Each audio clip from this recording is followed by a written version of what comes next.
Para construir uma sociedade justa e democrática, pensando na escola, primeiramente é importante que se reconheça que nós vivemos numa sociedade que é racista.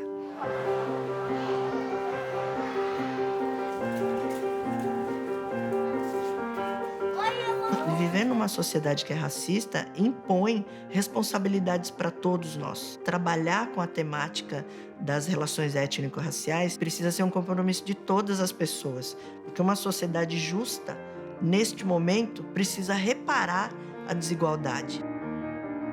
O racismo está presente nas nossas vidas. E o que nós, educadores e profissionais que somos, precisamos é combater. Então, não falar sobre esse tema desde a educação infantil vai fazer com que a criança cresça sem conhecer e sem perceber a importância de começar a trabalhar a diversidade, a mudar dentro de si, de tirar isso que está tão velado dentro da nossa história. A gente aprendeu várias coisas. Tem que respeitar os amigos.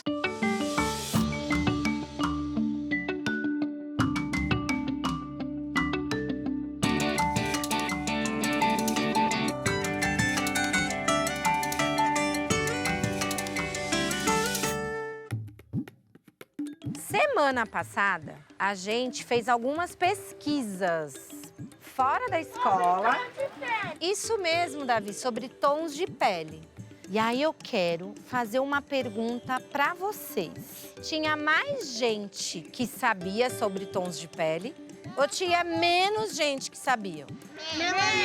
Em 2011, a Cibele Raci, que foi nossa diretora, ela foi convidada pela SME, que é a Secretaria Municipal de Educação, a implementar a Lei 10.639, que fala da cultura africana e cultura brasileira. A lei existe desde 2003. Ela é obrigatória para o ensino fundamental e médio. Para a educação infantil, ela não é obrigatória. E quem tem mais melanina é quem tá com o tom de pele mais forte?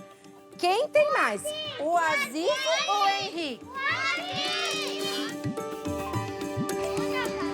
Ó, vamos olhar aqui pro rostinho. Então a gente começou todo a fazer um trabalho na escola, de conhecer a cultura, de conhecer o que a gente tinha na escola que poderia ter de representatividade nela. Quando começou o trabalho dentro da escola a tocar nas questões étnico-racial, surgiu uma pichação no muro da escola. Amanheceu um dia que temos que cuidar das nossas crianças brancas. E aquilo foi um choque, porque quando chegaram os funcionários para trabalhar, as crianças para ter aula, estava aquela pichação no muro. Teve um dia que foi chamada a comunidade toda escolar, junto com as crianças, familiares. Nós fechamos a rua para fazer essa pintura, uma repintura, né? Tirar aquela frase racista do muro e preencher o muro com desenhos, imagens, pinturas das nossas próprias crianças e seus familiares. Foi onde começou a busca e a preocupação com o nome da escola, porque Guia Lopes era um guia dos bandeirantes, era um bandeirante dono de escravo, né? Numa época que o Brasil tinha escravos ainda, iniciou-se uma preocupação e um pedido da comunidade para trocar o nome da escola. E aí, com a autorização da secretaria, chegou-se ao nome Nelson Mandela.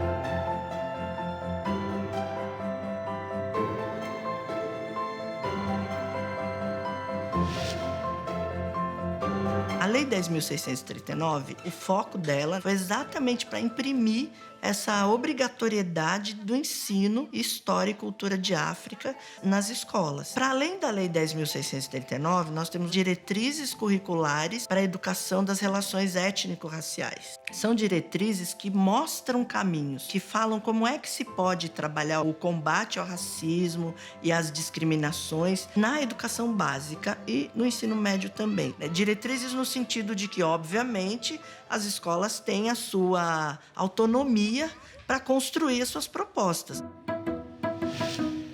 Há muito tempo atrás, chegou aqui nessa escola um príncipe. Deixa eu ver quem vai saber. Da onde que ele veio? Isso. Isso mesmo, ele veio lá do continente africano, lá da África do Sul. A família Bayomi é uma família de bonecos que mora na nossa escola, de tamanhos reais. Então a gente tem o Azizi, que é casado com a Sofia, e eles hoje têm 2 filhos gêmeos, a Dayó e o Henrique. Nós contamos para as crianças, para trabalhar a ludicidade deles, que a nossa escola é mágica e que eles ganham vida à noite. Através da figura da família Bayomi, a gente traz esses temas de uma forma que as crianças possam vir a perceber, a fazer descobertas, a fazer experiências com a ajuda deles. E eles foram lá para a África do Sul, conheceram várias cidades, conheceram as culturas. E o Azizi apresentou o avô dele. Eu sei a Nelson Mandela. O vovô Madiba, o Nelson Mandela. Muitas vezes as pessoas acreditam que não existe racismo em crianças pequenas. Quando você passa a falar sobre justiça, injustiça, sobre o que é legal, o que não é legal, algumas vezes esses temas aparecem na escola. E o racismo também aparece de uma criança que não quer brincar com a outra, de uma criança falar do cabelo da outra criança. São coisas que as crianças vivenciam na vida delas e elas vêm mostrar e representar aqui na escola. Então, a gente, a partir desse momento, para não expor a criança sobre, às vezes, um ato ou uma atitude que ela teve, a gente traz, através da família Bayomi, esses temas. Então, a gente pode dizer que a Dayó ficou muito triste porque uma amiga dela falou alguma coisa para ela do cabelo dela. Então, a escola começa a se perguntar se crianças são capazes de ter atitudes racistas. Então, essa é uma primeira intervenção que a escola faz dentro daquele cotidiano para pensar a temática racial. Embora a lei já existisse desde 2003, a EMEI Nelson Mandela começa a se pensar de uma forma mais efetiva como uma instituição que tem um compromisso antirracista a partir do ano de 2011. A escola recebeu inúmeros prêmios, reconhecida nacionalmente, né? A escola é uma referência aqui na região. Toda mãe quer colocar a criança lá. Igual a mamãe carregava vocês, ó, no pano. A gente, como uma família preta, é uma coisa que faz grande diferença pra gente, porque ela já tá um pouco preparada para as coisas que talvez ela encontre por aí de racismo. A escola reforça o que a gente já ensina em casa, sabe? De como ela se posicionar quando ocorrer qualquer coisa e também dela não discriminar as outras pessoas. As turmas, desde o ano passado, né? Foi dado nome de instrumentos musicais para cada uma das turmas. Foi a família Bayomi que mandou uma carta falando o nome de cada turma. Da turma da Yara é a turma Alfaia. Então, eles estudaram muito sobre maracatu. O ano retrasado, né? As turmas tinham nome de cantoras negras.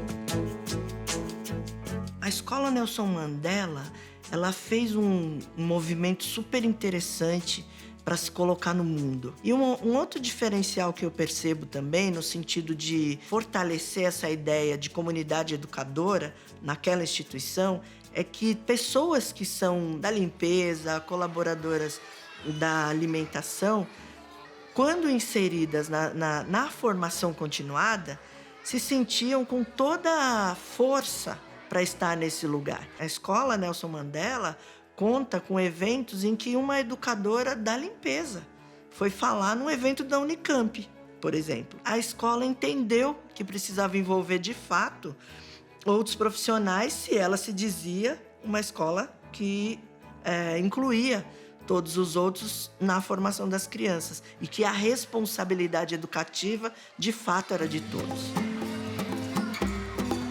Começou com um projeto da escola, que as crianças tinham que entrar no refeitório. O que elas sujaram, elas teriam que limpar.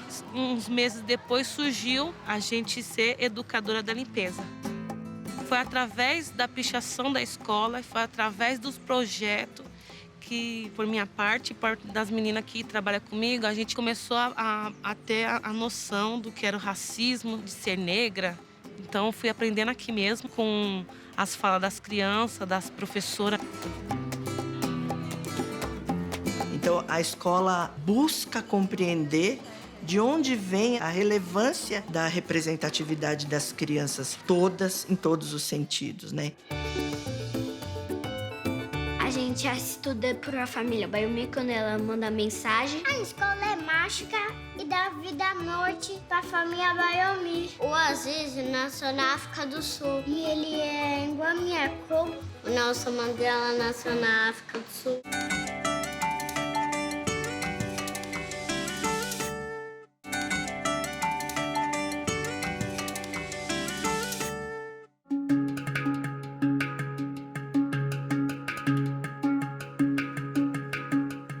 Eu nasci na Índia, fomos primeiro para a França. Eu estou aqui em Portugal há 5 anos. Nós antes vivíamos em Lisboa. O trabalho do meu pai era na Marinha Gancho, por isso passamos a viver aqui. Soldador. Ele é soldador na fábrica, na Leiria. Primeiro muito difícil, agora fala português. Os patrões e etc. respeitavam a eles.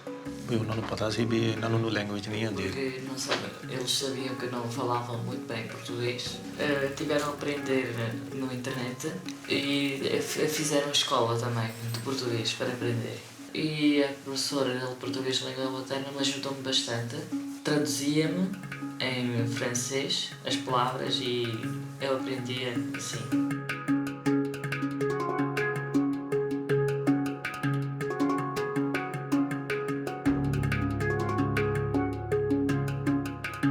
Eu sinto muito bem em viver em Portugal. Isso agora é o meu país.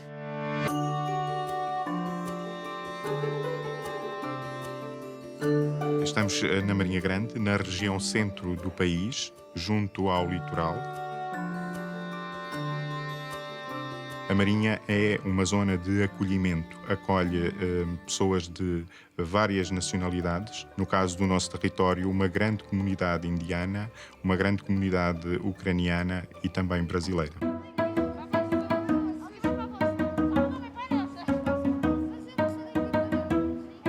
O agrupamento de escolas Marinha Grande Poente é um agrupamento que resultou de uma agregação entre o antigo agrupamento Guilherme Stephens e a escola secundária Engenheiro Cássio Calazans Duarte.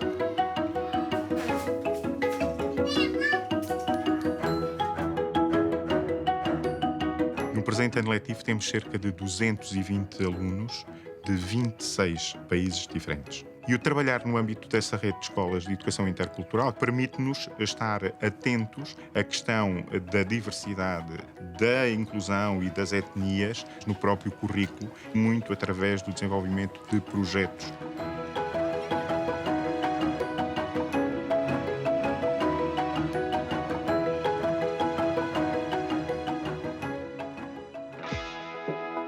Vamos ter aqui um livro aberto na página do Brasil por 2 meninas que vieram precisamente desse país. O português no mundo surge nesse contexto, então o que fizemos foi uma pesquisa sobre os diferentes países. Os alunos estavam divididos em grupos, países de expressão oficial portuguesa. Então surgiu a ideia de produzirmos um livro com os resultados da pesquisa que foram fazendo, portanto, eram características geográficas, escritores famosos daquele país. O nome do país teria que ser escrito de uma forma original, portanto, aqui a criatividade teria que imperar. O que é que eu e os vossos colegas poderiam visitar no Brasil? O que é que vocês me sugeriam?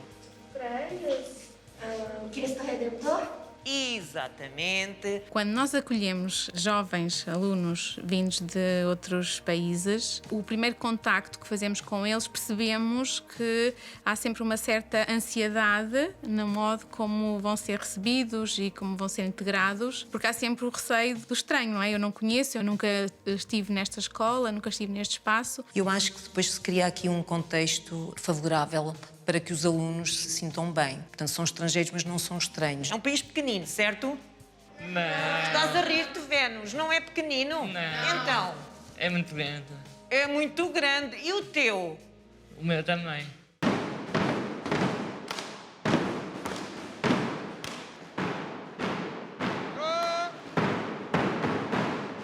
Quando falamos em diversidade cultural, nunca devemos olhar para o outro na tentativa da aceitação e teremos que trabalhar muito mais na tentativa de respeitar a pessoa pela sua própria diversidade.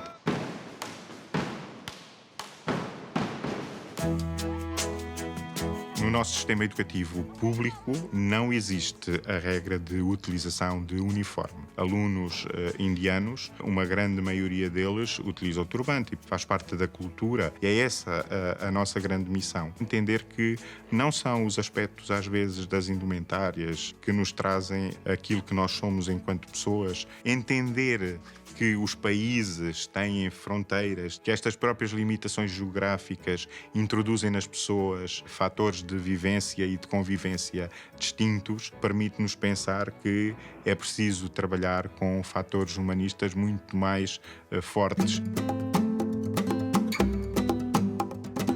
A Lei 54 veio tornar claro que a escola deve ser inclusiva e, portanto, devem estar na escola todos os alunos, incluindo aqueles que têm necessidades de adaptação no seu processo de ensino-aprendizagem. E, portanto, o 55 é a flexibilidade e, portanto, veio dar autonomia também aos alunos para eles poderem escolher um currículo próprio. Mas não é exatamente o que ele quer ter, não é? Dentro de um leque de opções que era fechado, abriu-se mais um conjunto de opções e, portanto, aumentou, digamos que, a sua possibilidade de escolha. Eu acho que a iniciativa de abordar o tema de diversidade e preconceito é muito boa, porque tanto para as crianças menores quanto para as maiores, já que, infelizmente, acontece muito, é uma coisa que a gente precisa aprender com o mundo ou na escola, que é o melhor lugar. A história de Portugal está ligada, efetivamente, por exemplo, à escravatura, não é? E à ocupação, à colonização de outros territórios. Vejo que a educação é essencial para reduzir este problema do racismo, da xenofobia. Mas que há algumas situações em que os alunos podem, às vezes, zangar-se com situações por não compreender o outro. Às vezes acontece. Por exemplo, eu tenho mais 3 amigas brasileiras na minha turma. Perguntavam muito para elas se elas já participaram de roubos ou se elas já pegaram em uma arma, porque elas são de cidades maiores e mais perigosas. Situações de bullying, conflitos, preconceito. Se tem indicação de que algo anda a correr mal ou que um aluno está a ser mantido à distância, digamos assim, no recreio, está a ficar isolado, os próprios alunos falam com o diretor de turma. Portanto, o diretor de turma atua através do diálogo, através do desenvolvimento de projetos, atividades em que os alunos possam desenvolver e trabalhar valores como a tolerância, o respeito. Trabalha-se muito na prevenção. Pesquisam e fazem atividades para descobrir informação, tradição, cultura de outros povos, nomeadamente algumas nacionalidades que estão aqui na escola, para mais facilmente perceberem como é que o outro vive, quais são as suas características, para mais facilmente também se integrarem. A questão de não respeitarmos o outro passa muito por desconhecimento e por ignorância, e daí a extrema necessidade de aproveitarmos as várias disciplinas e os vários conteúdos para podermos trabalhar e congregar de forma integrada estes mesmos valores. Agora eu sugeria aqui que fizéssemos um desenho de um menino ou de uma menina. Olha, e não se esqueçam que têm todos cores diferentes. Vamos mostrar a cor da pele dos vossos personagens? Então, cabelos diferentes, caras de cor diferente, vestidinhos diferentes. Respeitam-se todos com as nossas diferenças. Muito bem.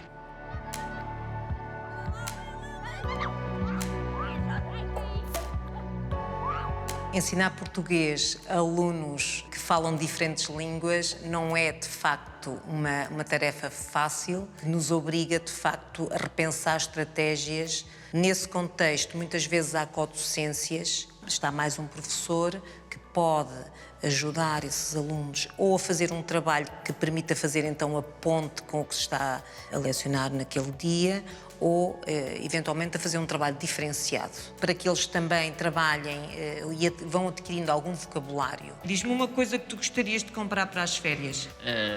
Tenda. Porquê uma tenda? Para viver, dormir lá à noite. Se fosses agora de férias para a Tunísia, o que é que não poderia falhar? Diz?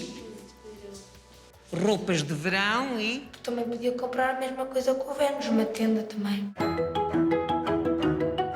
Nas aulas do português como língua de acolhimento para os estrangeiros, posso-vos dizer que é onde se vê a melhor proximidade e interação, muitas vezes com pessoas sentadas perto e que são oriundas de países que estão em guerra e que, portanto, nessa medida, trabalha-se a questão da valorização e do humanismo de uma forma muito própria. A nossa filosofia é, sobretudo, de respeitar os outros e de perceber que os outros têm direito à sua individualidade e nós temos que aprender a viver com esta diversidade, porque é desta diversidade que surge uma riqueza muito maior para a aprendizagem.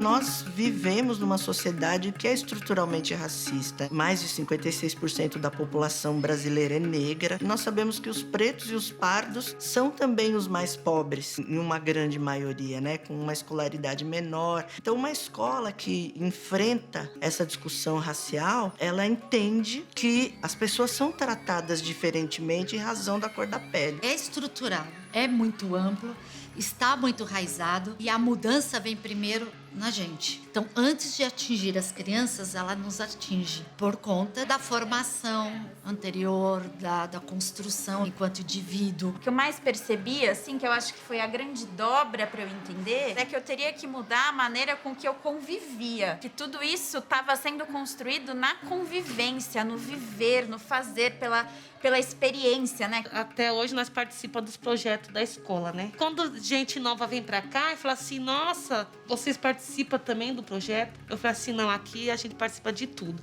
A gente participa se a gente quer. E a gente não te deixa em paz, né, Tati? Jamais!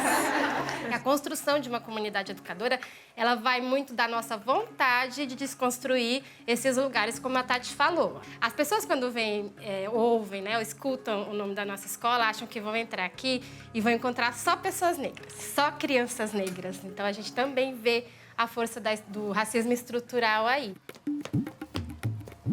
Unidunite, salame, mingue, o sorvete colorê, o escolhido foi você. A gente tem que parar de pensar que são temas que têm que ser trabalhados só com professores negros. Acabar com o racismo é uma obrigação de todos.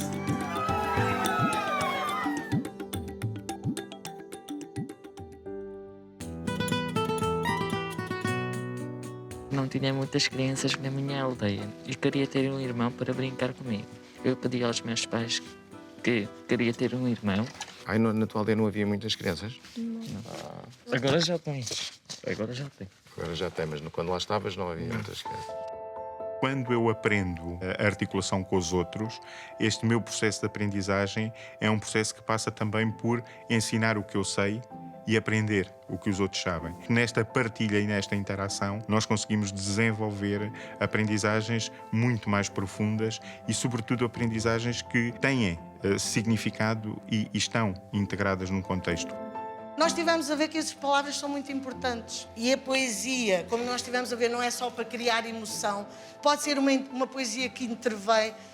Eu estou-me a lembrar, por exemplo, de Martin Luther King, uma pessoa que lutou pelos interesses das pessoas negras nos Estados Unidos. E uma das frases que me veio sempre à ideia é I have a dream. Eu tenho um sonho. E de quanto aquilo foi importante em termos de intervenção. Esta ideia do Decreto-Lei 55, desta flexibilidade curricular, é uma ideia certa, sim. Agora temos é que ir mais além disso. Portanto, temos que mostrar que educação é fundamental, mas que temos que dar liberdade aos professores para conduzirem este processo. E conduzir este processo é ouvir os alunos e dar-lhe protagonismo. quando passámos a integrar uma rede de escolas de educação intercultural, foi para nós importante realizar algumas das edições deste jornal dedicados a países que são importantes para o agrupamento. Um dos lemas que assumimos neste projeto era que as fronteiras são as cicatrizes da história. É uma forma de promover a questão não só da interculturalidade, mas de valorizar os aspectos culturais. Jornal da Escola. Nós temos que aprender a viver com esta diversidade, porque é desta diversidade que surge uma riqueza muito maior para a aprendizagem.